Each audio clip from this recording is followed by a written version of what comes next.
muy trágicos, difíciles de entender. Pero el amor del Señor siempre dispuesto para que pudiésemos ser redimidos por su sangre. Vamos a abrir la escritura en Isaías, capítulo 53.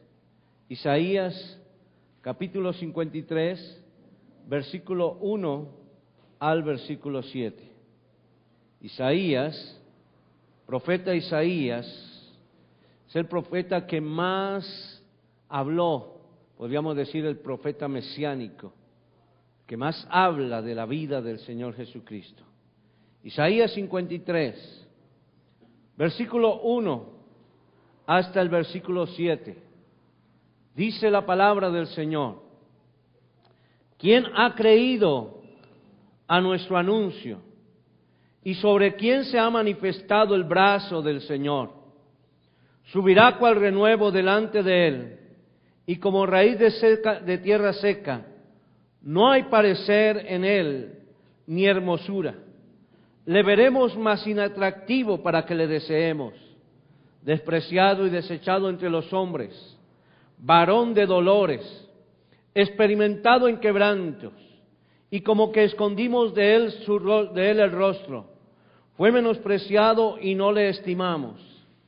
Ciertamente llevó él nuestras enfermedades y sufrió nuestros dolores, y nosotros le tuvimos por azotado, por herido de Dios y abatido. Mas él herido fue por nuestras rebeliones, molido por nuestros pecados. El castigo de nuestra paz fue sobre él, y por su llaga fuimos nosotros curados. Todos nosotros nos descarriamos como ovejas, cada cual se apartó por su camino, mas Jehová el Señor cargó en él el pecado de todos nosotros. Angustiado él y afligido, no abrió su boca. Como cordero fue llevado al matadero, y como oveja delante de sus trasquiladores, enmudeció y no abrió su boca. Amén. Padre, gracias por tu gran amor manifestado a través del sacrificio de tu Hijo Jesucristo. Permítenos, Señor, en esta hora, Padre, agradecerte y honrarte con todo nuestro corazón ese episodio hermoso cuando fuiste a la cruz del Calvario y lo hiciste por amor. Gracias, Señor. Te agradecemos porque tuyo es el reino, el poder y la gloria. En el nombre de Jesús. Amén y amén. Pensar en este episodio del Calvario, que es la cruz, el instrumento donde fue puesto el Señor colgado y donde clavaron clavos en sus brazos, en sus manos y en sus pies, fue coronado con una corona de espinas, y allí en la cruz colocaron el título Rey de los judíos. Desde el momento en que el hombre cayó de la gracia divina, fue por causa del pecado. Y empezó, digamos así, a rodar por ese gran abismo de soledad, de angustia, de tristezas y de dolor, hasta que llegó a tocar fondo. El hombre ha llegado a lo más vil, a lo más tremendo. Hay cosas, hermanos, que usted y yo no sabemos, de tantas cosas que ha inventado el hombre en cuanto al pecado y en cuanto a la transgresión de lo que Dios ha querido para la humanidad, ir en contra de lo que Dios ha querido. Y el hombre ha querido así enfrentarse con el odio, se enfrenta con el egoísmo, con la violencia, y por esta razón entra la maldición, cuyo fin es destruir el ser humano. Ese es el propósito del mal, de la maldición, destruir el ser humano. Pero Jesús vino y quebrantó toda maldición, tomando nuestro lugar y destruyéndola en la cruz del Calvario. Él destruyó toda maldición. Por más grande que sea, la destruyó en la cruz del Calvario. Por lo general, cuando pensamos en las últimas palabras de cualquier moribundo, puesto que tratan de sintetizar un poco, esas palabras son el deseo de su corazón. Jesús sabía que ya estaba al borde de su muerte. Él hubiese podido quedarse posiblemente en las cortes, allí mientras le azotaban, mientras le herían. Él pudo haberse quedado allí desmayado, adolorido, resentido, pero él se levantaba porque decía: tengo que ir a la cruz, tengo que hacerme maldición, tengo que destruir esa maldición, tengo que acabar con la maldición, tengo que acabar con el dolor, tengo que acabar con la enfermedad. Y en la cruz del Calvario el Señor llevó la maldición. Y en este episodio de la cruz, Él expresó sus últimas palabras, lo que estaba en su corazón, palabras que hoy son marcadas por su amor, por su ternura, por su compasión para con nosotros, para con la humanidad. Cuando más poder están en las palabras, es cuando se expresan desde una cruz.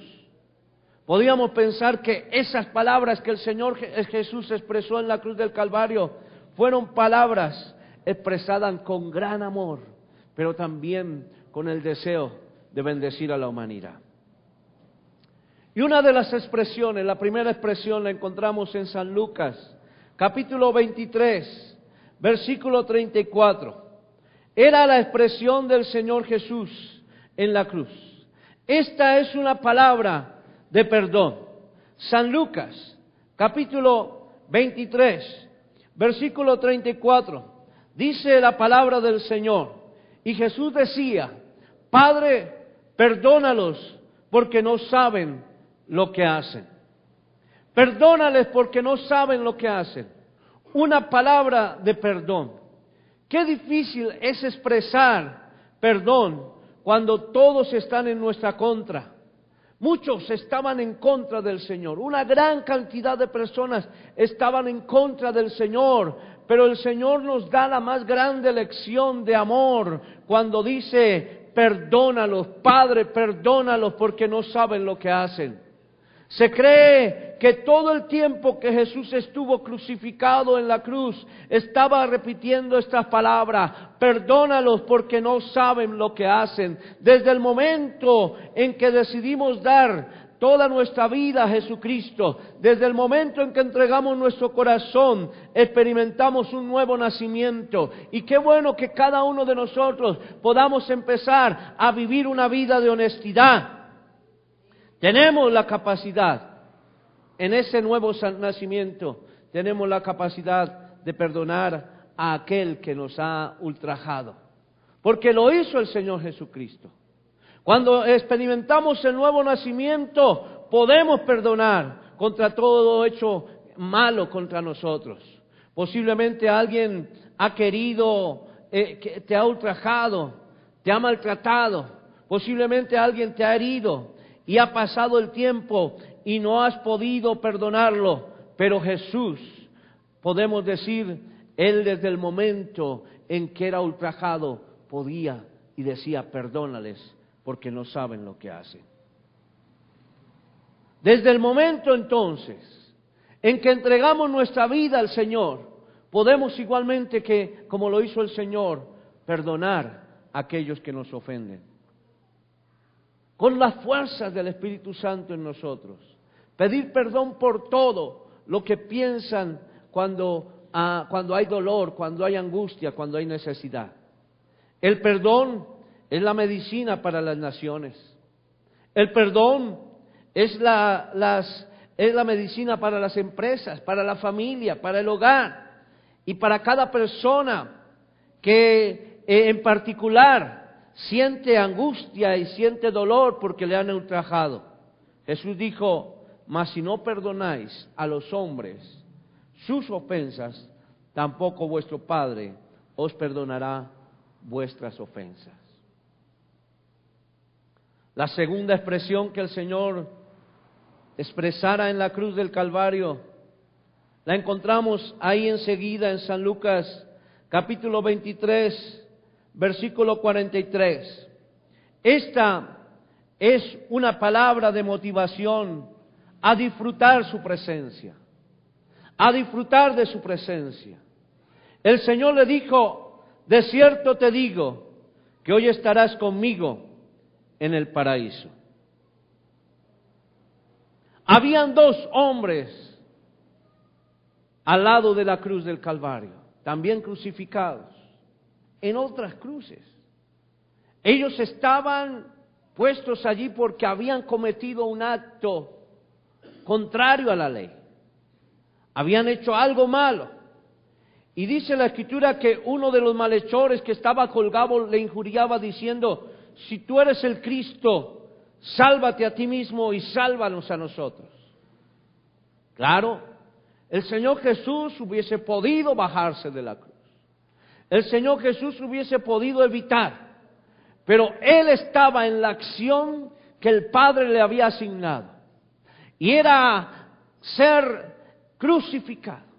Y era derramar su sangre para establecer un nuevo pacto. Era igualmente morir por nuestros pecados. Sin derramamiento de sangre no hay remisión de pecado. Pero cuando Jesús fue a la cruz, estaba haciendo el sacrificio de una vez y por todas. Ese sacrificio que era necesario que lo desarrollaran a través de un cordero, sin mancha y sin contaminación. Uno de los malhechores le dice: sálvate a ti mismo. Pero el otro le dice: nosotros, diciendo, ¿ni aún temes tú a Dios estando en la misma condición? Nosotros a la verdad justamente padecemos porque recibimos lo que merecieron nuestros hechos, mas ningún mal hizo. Y por eso le dice al Señor, aquel malhechor le dice: acuérdate de mí cuando vengas en tu reino. Esta es una palabra de motivación a disfrutar de su presencia. El Señor expresa entonces: hoy estarás conmigo en el paraíso. Y lo dice con tanta certeza, mi hermano, que Dios quiere que cada uno de nosotros podamos disfrutar de su presencia. El Señor dejó una oración cuando estaba diciendo: cuando estaba en el mundo, yo los guardaba en tu nombre. A los que me diste, dice la Escritura, yo los guardaba en tu nombre, yo los guardé. Y ninguno de ellos se perdió, sino el hijo de perdición. Y todo esto lo expresaba para que la Escritura se cumpliese. En la oración que el Señor hizo por sus discípulos, por cada uno de nosotros, en San Juan capítulo 17. Y expresaba diciendo: Señor, no ruego que los quites del mundo, sino que los guardes del mal. Estas son las promesas del Señor para permanecer en su presencia. El Señor dijo a Moisés: mi presencia irá contigo y te daré descanso. Qué bueno es saber que la presencia del Señor está con nosotros y que podemos disfrutar cuando el Señor nos llame a su hermosa presencia en el reino de los cielos. Podemos disfrutar la vida eterna. Qué maravilloso es. Estar en su presencia produce paz. Y hoy podemos estar en su presencia. Todas las cargas se disipan y el temor y la incertidumbre desaparecen. Por eso entremos en el verdadero descanso. El Salmo 16:11 dice: en tu presencia hay plenitud de gozo, delicias a tu diestra para siempre. Esta era una palabra entonces de motivación para disfrutar su presencia. Hoy el Señor quiere que entremos en su presencia, que descansemos en Él. ¿Cuántos alaban al Señor? Podemos encontrar también en las palabras que el Señor expresara en la cruz, estando allí crucificado, la tercera expresión que dijo el Señor en la cruz era una palabra de restauración familiar. San Juan, capítulo 19, versículo 25 al 27. Dice la palabra del Señor en aquella porción: estaban junto a la cruz de Jesús su madre y la hermana de su madre, María, mujer de Cleofas, y María Magdalena. Cuando Jesús vio a su madre y al discípulo a quien él amaba, que estaban presentes, dijo a su madre: mujer, he ahí tu hijo. Y después dijo al discípulo: he ahí tu madre. Y desde aquella hora el discípulo la recibió en su casa. El profeta Malaquías profetizó que para el tiempo del fin se desatará la unción de Elías, esa unción de milagro y de bendición para la humanidad, esa unción en la cual el Señor por su Espíritu Santo actuará de una manera hermosa sobre los hijos y sobre los padres. Y Dios, dice la Escritura en Malaquías, hará volver los corazones de los hijos a los padres y el corazón de los padres a los hijos. Esta será una unción de protección para que la tierra no sea herida con maldición. El Señor Jesús llevó la maldición, el pecado, ese hecho tremendo en el cual los hijos se levantan contra sus padres para maltratarlos, para subyugarlos, y sus hijos y los padres en su condición de autoridad quieren menospreciarlos de una forma tremenda. Cuando el Señor estaba en la cruz, Él pensó en tu familia y pensó en mi familia. Él pensó en tu posición como hijo y pensó en mi posición como hijo. Él pensó en tu posición como mujer, como madre, como esposa. Él pensó en ti porque te ama.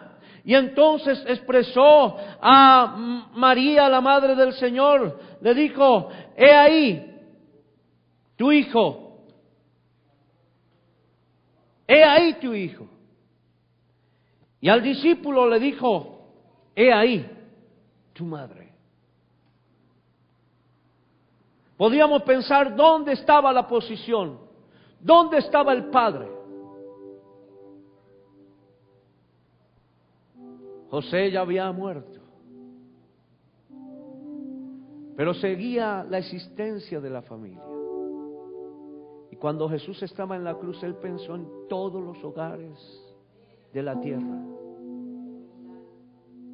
Pensó en la hermosa relación que puede existir entre un hijo y una madre. Así en la hermosa relación que puede existir entre los padres y los hijos. Dios desea enviar ese espíritu de bendición, un espíritu de restauración sobre la tierra. Y es necesario que cada uno de nosotros empecemos a creer en el Señor Jesucristo, porque dice la Escritura: cree en el Señor Jesucristo y serás salvo tú y toda tu casa. Esa expresión el Señor la llevó para que tú fueras salvo, para redimirte. Podríamos decir que era la familia con la cual el Señor contaba, pero Él estaba en la cruz y dijo: esta es la familia con la cual habito. Ahí estaba la madre y el discípulo amado, y dijo: ustedes van a estar juntos, van a estar en unidad, porque mi presencia estará con vosotros para bendición. Esta era una palabra de restauración familiar. La cuarta expresión que el Señor tuviese o expresara en la cruz del Calvario la encontramos en San Mateo, capítulo 27, versículo 46. Esta era una palabra, una expresión de tremendo angustia, pero era una palabra de aceptación, donde Él decía: yo acepto lo que estoy experimentando. Y en el versículo 46 de Mateo, capítulo 27, dice: cerca de la hora novena, cerca de las 3 de la tarde, Jesús clamó a gran voz diciendo: Elí, Elí, lama sabatani. Esto es: Dios mío, ¿por qué me has desamparado? Jesús empleó el lenguaje que empleó de niño, el arameo. Él, al elevar su oración en arameo, posiblemente quería conmover el corazón del Padre. Elí, Elí, lama sabachthani. Jesús regresó a su infancia. Y esto con el fin de enseñarnos la importante que es regresar a aquella edad en nosotros donde hay pureza. Qué bueno pensar en la pureza de nuestro corazón, en la pureza de las intenciones, tener buenas intenciones, que no podamos causar heridas. Y Jesús quería con esto sanar las heridas que se habían producido en la infancia de muchos. Posiblemente en tu vida hay heridas porque tu padre te dejó, porque posiblemente pudiendo vivir una vida rodeada de familia, empezaste a vivir solo, posiblemente en un hogar extraño, o posiblemente en un hogar de un pariente, y no tuviste a alguien con quien compartir. Pero Jesús estaba tomando a cada hombre y a cada mujer, diciendo: hay un Padre para ti, hay un Padre para ti. Son muchas las personas hoy que están luchando con aspectos del pasado. Aunque han transcurrido años, tienen una vida herida causada desde la niñez. Y esa herida está fuerte, es viva, digamos así. Cuando Jesús estaba enfrentando el juicio, Él recibió abandono de sus discípulos. Los discípulos no estaban. El pueblo que le rodeaba en sus grandes proclamaciones de sanidad y de milagros no estaban. La sociedad no estaba. Pero la herida más fuerte fue cuando experimentó el abandono del Padre Dios. ¿Por qué me has desamparado? Estaba sintiendo el peso del dolor. En el Salmo 27:10 dice: aunque mi padre y mi madre me dejaren, con todo el Señor me recogerá. Él no te va a abandonar, Él no te va a dejar. El Señor Jesús siempre estará presente, Él te recogerá. Y en Lucas 19:10 dice: porque el Hijo del Hombre vino a buscar y a salvar lo que se había perdido. Venid a mí todos los que estén trabajados, Mateo 11:28, y cargados, que yo os haré descansar. Llevad mi yugo sobre vosotros y aprended de mí, que soy manso y humilde de corazón, y hallaréis descanso para nuestras vidas. Hoy podemos arrojarnos, usemos este término, ir a las manos, a los brazos del eterno Dios. Podemos hacer de Él nuestro Padre, nuestro compañero, nuestro todo. Jesús sufrió el abandono del Padre para que nosotros fuésemos salvos. Él lo experimentó. Luego de esta expresión, algunos pensaban que era que Jesús tenía sed, pero sí, efectivamente, Él da esa expresión: tengo sed, tengo sed. Y era una palabra de amor. El apóstol del amor, San Juan, capítulo 19, versículo 28, expresa este momento hermoso cuando el Señor dice que después de esto, Jesús, que ya vio todo consumado para que la escritura se cumpliese, dijo: tengo sed, tengo sed. La sed del Señor, más allá de una sed física, Él tenía sed por la salvación de los perdidos. El Señor enfatizó cuando dice San Juan capítulo 6 de San Juan, el versículo 40, San Juan capítulo 6, versículo 40, expresa el Señor: y esta es la voluntad del que me ha enviado, que todo aquel que ve al Hijo y cree en Él tenga vida eterna, pero dice la Escritura, yo le resucitaré en el día postrero. El mismo Señor desde la cruz empezó a experimentar la sed, para que el mundo comprendiese que en la cruz estaba la salvación. Es que en la cruz está la salvación, y se despertó la sed para salvar a toda la humanidad. Cuando dijo, tengo sed, era como diciendo a los discípulos, por favor, ayúdenme a mitigar la sed, llevando el Evangelio. Era como si el Señor hoy a ti y a mí, que hoy conocemos de la palabra y somos sus discípulos, nos estuviese diciendo, por favor, lleven el mensaje de las buenas nuevas de salvación por toda la tierra, porque tengo y creo y deseo que muchos crean en mí, para que no se pierdan, sino que tengan vida eterna. Después de esto dice la Escritura en San Juan 19, capítulo 19, versículo 30, una expresión bien interesante y bien hermosa. San Juan capítulo 19, versículo 30. Esta era una palabra de triunfo. Cuando dice la Escritura, cuando Jesús hubo tomado el vinagre, dijo, consumado es. Y habiendo inclinado la cabeza, dice la Escritura, entregó el Espíritu. Consumado es. Cumplí la obra, cumplí la misión a la cual vine a este mundo.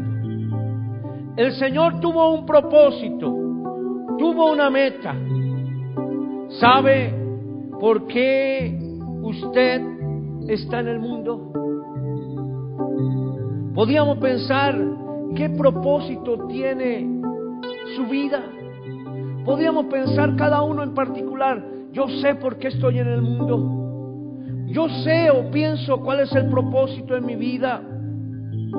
La vida del Señor tuvo un propósito, era redimir a toda la humanidad. Él sabía que lo lograría con su muerte en la cruz del Calvario.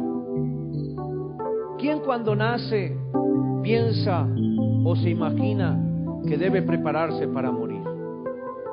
Jesús, cuando empezó a entender el llamado como hombre, aunque lo sabía como Dios, pero como hombre, cuando entendió el llamado del Padre, que era necesario morir en medio de una generación perversa para dar vida, entonces Él pasó por varios obstáculos. Pasó por la tentación, soportó la necesidad, conoció la escasez, se enfrentó a la enfermedad, se enfrentó al dolor, se enfrentó a la maldición, y en la muerte pudo decir, vencí la enfermedad, vencí la ruina, vencí la maldición. Hay mucho que decir en cuanto a qué es lo que venció Jesús. Jesús venció todo lo malo para darte todo lo bueno, para darnos lo mejor. Y por eso dijo en la cruz, consumado es. Consumado es. Y ante esa palabra viene una expresión de esperanza, una expresión que da San Lucas cuando escucha lo que el Señor dice en la cruz del Calvario.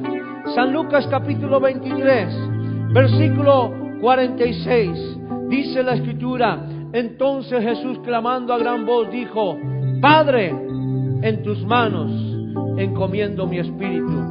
Y habiendo dicho esto, expiró. Qué gran palabra o expresión que daba el Señor. Una palabra de esperanza, una palabra de bendición. Job capítulo 14, versículo 14 hace una pregunta. Si el hombre muriere, ¿volverá a vivir? Esa era la expresión que daba Job. Pero él mismo más adelante la contesta cuando responde en Job 19, 25 al 27. Dice la Escritura en Job 19, 25 al 27.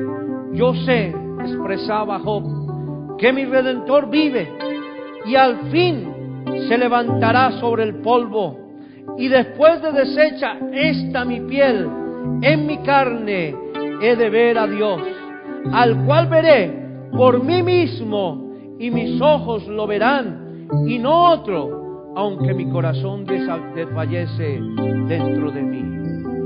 Qué bueno entender y poder dar respuesta a esta pregunta que Job mismo expresaba en el capítulo 14, cuando decía: el hombre, si el hombre muriere, volverá a vivir. Si permanecemos en Cristo, no solamente vamos a vivir, sino nuestros ojos físicos, en ese cuerpo restaurado, en ese cuerpo glorioso, verá al Señor, veremos al Señor. Tú verás al Señor, aleluya. Yo sé que mi Redentor vive, aleluya. Después de que el Señor fue a la cruz del Calvario, Él murió allí, entregó su cuerpo en las manos del Señor y dijo: también en tus manos encomiendo mi espíritu.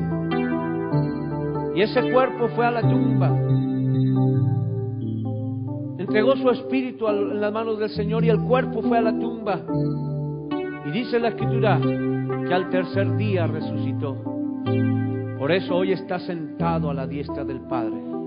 Digamos con fuerza: Cristo vive, aleluya. Cristo vive, aleluya. Él no está muerto. Y como dijo Job, yo sé que mi Redentor vive, y al final de la carrera, mis ojos, si permanecemos en Él, tus ojos y mis ojos verán la grandeza del Señor. Hoy es tiempo de descansar en el Señor. Este es tiempo de alegría y de gozo. Este no es tiempo de llanto. Este es el tiempo de regocijarnos en el Señor. Porque a final de cuentas, lo que hizo el Señor fue hacerse maldición. Nos hizo por nosotros una labor enorme para que nosotros pudiésemos vivir en bendición. Aleluya. Gracias, Señor, por tu amor. Vamos a ponernos en pie y vamos a agradecer al Señor. Dígale al Señor: gracias por lo que tú hiciste en la cruz del Calvario. Es tan grande tu amor, Señor, que yo sé que después de este tiempo, después de mi transcurrir aquí en la tierra, si tú no has venido, Señor, yo sé que seré sepultado. Y si tú no has venido, Señor, ese cuerpo que es sepultado resucitará como tú lo hiciste, porque tú venciste la muerte. Aleluya. Preparémonos para la venida del Señor. Sea que vivamos o que muramos, sea que vivamos, permanezcamos en gracia y en relación con Dios, disfrutando sus bendiciones para poder experimentar la gloria del Señor. O sea que muramos, posiblemente el Señor nos llamará en el mañana o en los días que han de venir, nos llamará a su presencia y nos dirá: yo te quiero que tú vengas. Y posiblemente nuestro cuerpo será sepultado, pero qué hermoso que al final podamos entender que nuestros ojos verán la grandeza del Señor. Eso es lo que Dios tiene para los que le aman, la vida eterna. De tal manera amó Dios al mundo, que envió a su Hijo unigénito para que todo aquel que en Él cree no se pierda, sino que tenga la vida eterna. Tú eres poseedor de la vida eterna. Dios quiere bendecirte. Dios quiere llenarte de grandes bendiciones. Levanta tus manos. Dígale al Señor conmigo, por favor, dile. Allí tú que estás en casa, dile al Señor, dile: gracias, Señor, por cada uno de los episodios, de los momentos que tú pasaste. Gracias, Señor, por lo que pasó en Getsemaní. Hoy puedo entender la importancia de relacionarme contigo a través de la oración. Señor, a la verdad del Espíritu está dispuesto, pero la carne es débil. Por tanto, gracias por la enseñanza que tú nos diste allí en Getsemaní. Y cuánto más, Señor, ese amor tan hermoso cuando pasabas de una corte a otra, la corte de Elías, en el palacio, en la corte de Herodes, en el palacio, la corte de Pilato. Padre, gracias por cada uno de estos episodios. Cuando estabas allí en la casa de los sumos sacerdotes de aquella época, experimentaste dolor, la traición, pero tu mirada era una mirada de amor.